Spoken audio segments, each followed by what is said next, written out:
it's Chris Doucher for GeekNerdNet.com. I am at the 2024 Calgary Expo. I'm super excited to be here with Tim Sheridan. Hello, Tim. Hey, how's it going? Hey, it's going all right, man. So from animated DC movies, Reign of the Superman was your first one, I believe, if I'm remembering that correctly. And then through the years, Masters of the Universe, Revelation, and then into comics, Alan Scott, Green Lantern. Most recently, give us a rundown on your start of, say, Reign of the Superman. When that hits your plate and you're like, okay, I guess I'm doing this now. Well, it's funny. First of all, I apologize. I'm already losing my voice from chatting so much, talking to fans and other creators and stuff here. This is a great show. I'm really having a great time. My first job was a show called Justice League Action, which is they're 11-minute cartoons that it's a great show. It's like great for every age. It's a fun show. And I had done some work on that. And the folks I was working with at Warner Brothers liked what I was doing enough to ask me if I would be interested in adapting Reign of the Superman as an animated movie. They were doing Death of Superman, and they wanted to do, of course, a follow-up. In fact, as I recall, they said, would you be interested in doing the Death of Superman Part 2? And I said, Reign of the Superman? And they said, oh, yeah, that's what it is, Reign of the Superman. What's funny is that those were the first Superman comics I ever bought. I didn't buy Death of Superman when I was a kid.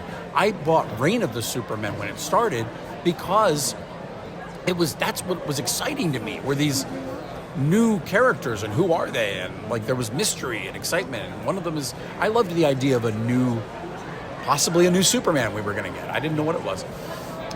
So to get to be asked to do that was wild. And working with the most amazing people, James Tucker, Jim Krieg, Alan Burnett. And it was fun. It was a strange experience. I had written one movie before that, which was a Scooby-Doo movie. And so working, with a story that I knew inside and out from the comics, but having to adapt it for a movie within a cycle of movies that existed already was a challenging prospect, but they all had my back. There were so many great people there. When we worked with Mike Carlin, who was our advisor at DC, and of course Mike, well known as the editor of Superman comics during the Reign of the Superman story, so that was his story, and he was nothing but helpful and encouraging through the whole thing. It was a great experience, and it led to everything else. I got to do the Long Halloween adaptation. I got to do a Superman Man of Tomorrow. And I've worked on other shows too. I did Teen Titans Go. I did an episode of that. I did some episodes of DC Superhero Girls. So I had a lot of fun at Warner Animation. Nice. And you know what? I want to just stick on that for a second. On day 2 of the show yesterday, you were doing a panel and you were talking about the movies and about how the comics don't necessarily translate exactly from comic form to the movies, and you can let me know if I remember this right, that you said it's almost like the movies are kind of like a multiverse version of the comics you would read. Yeah, I mean, look, the fact is, a lot of people, I understand as a viewer and as a comic book reader, if you love a story, you think what you want is an exact shot-for-panel remake of the thing on the screen. I'm telling you, it's not what you want. It doesn't work. Comics are a completely different medium than movies and TV. And so there is a lot of adaptation that has to happen. And because of that, we end up making something that is true, hopefully, to the spirit of the story, the original material. But because there will be variations and there will be differences, the way I always look at it is that DC has created this rich and robust multiverse, and there's no reason to think that in one corner of the multiverse, the story may play out the way it plays in our movie or our show, and that in another corner of the multiverse, it plays out the way it does in the comics. I think there's room for everybody. And that's when fans approach these things the way we do, with the idea that all are welcome. Let's see a different take on this story, slightly different take. That I think we all, have a better time. Yeah. I mean, we all get to celebrate the stuff we love. When I did The Long Halloween, my main goal was to celebrate one of the greatest novels of all time. And we're not here to replace this work of genius. Yeah. We're just here to celebrate it, and hopefully people will watch the movie and they'll say, boy, I really like that, but I've never read the book. And then they'll go out and buy the book and read that, and they'll have an even better experience, because now they've got all kinds of other interesting information that they didn't get from the movie, or vice versa. So that's always my goal, and hopefully people approach it with that spirit. Nice, awesome, thanks. I want to move over to Masters of the Universe. You were talking yesterday about some of your inspiration for when you were putting that together. Just to give a bit more background on that, and tell people who maybe weren't here yesterday to hear that. Well, I'm a lifelong action figure collector. But that started with me being a kid who had a lot of toys, and Transformers was huge for me. G.I. Joe was huge for me, but I never had Masters of the Universe toys when I was a kid. We didn't have a lot of money, but my parents made sure I got all the Transformers and G.I. Joes that I wanted, right? They're the best. Well, for me, yeah, they were. Awesome. I love it. But Masters of the Universe were pretty exciting, and I watched the show that was on when I was a kid. And I watched She-Ra that was also on when I was a kid, and all of that was in the same universe, right? And so I was a fan, but I never got to play with the toys.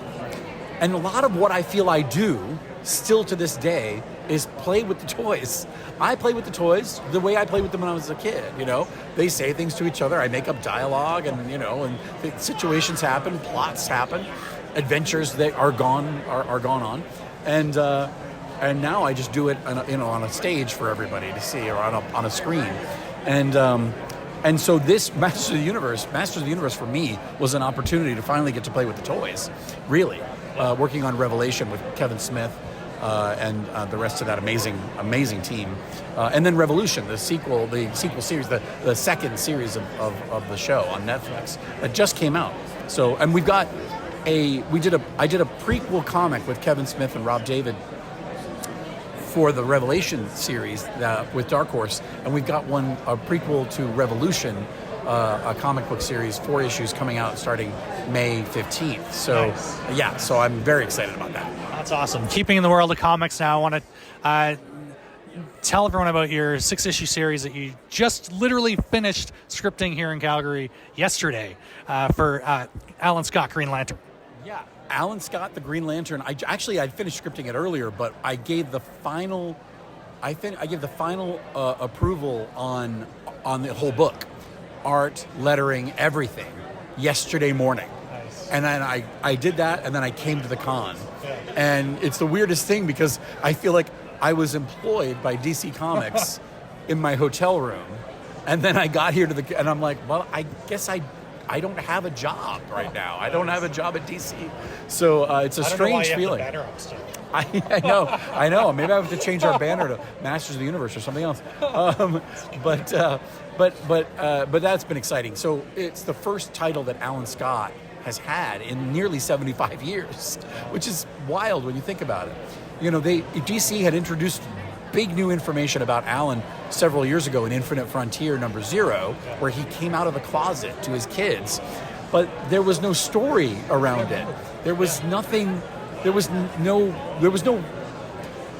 I think fans were hungry for. Well, okay, why do we know this information? Yeah. Tell us, why is this part of his character? What does this say about him? Tell me more. Yeah, I thought for sure. Sorry, as a fan point of view reader, I thought for sure. Oh, they're going to do a series. Finally, they're going to do a series. Well, and sorry. I mean, the good news is we did. Yes. It just took a couple of years for DC to get it going. But when I met Jeff Johns, who's a hero of mine, but I got to meet him and become colleagues and friends with him, working on a book called Flashpoint Beyond. And at the end of that book, it points to and leads into an initiative that Jeff pitched at DC called the New Golden Age. And DC gave us a green light to do 3 New Golden Age titles and that's Alan Scott, the Green Lantern, Jay Garrick, the Flash, and Wesley Dodds, the Sandman. Rob Venditti did the Sandman. Jeremy Adams, my friend from back in our animation days, we came to DC together at the same time, did Jay Garrick, the Flash, and I got the opportunity to do Alan Scott, the Green Lantern, for 6 issues, and it's been an incredibly personal story. Right. I'm grateful to not only DC for giving me an opportunity to tell it, but also to Jeff Johns for opening that door. I mean, Jeff is, to me, the very definition of an ally, and he's interested in lifting up people's voices, and not only mine, but Alan Scott's voice. He's always been interested in lifting up the voices of the Justice Society. He's a big fan of the Justice Society. Awesome. So it's been a great ride, and I can't wait for people to see issue 6 in a few weeks, and then the trade paperback will be out, or I guess it's paperback. It'll be out later this year. So. Awesome. That's great. Congratulations on that work, all your work, obviously. And the one thing I do want to mention is yesterday in your panel, you were talking about the unemployed bit. Yeah, not a bit, but the you're unemployed coming to the convention. I'm getting somewhere, I promise. And then you brought up you're a huge Star Trek fan, and if you had your druthers, I mean, you'd probably just grab at the first thing. Yes, I'll do anything that says Star Trek. But is there something there that you're like, you know what, I've been noodling this idea for a while, or screw it, I just want anything Star Trek? Well, I'm not going to tell you the pitch that I am putting together for IDW, but okay. They don't know about. Yeah. but I'm a lifelong Trekkie. The first ever fan event I ever went to was a Star Trek convention in Providence, Rhode Island, in the '80s, where I met Nichelle Nichols, which I was blown away by.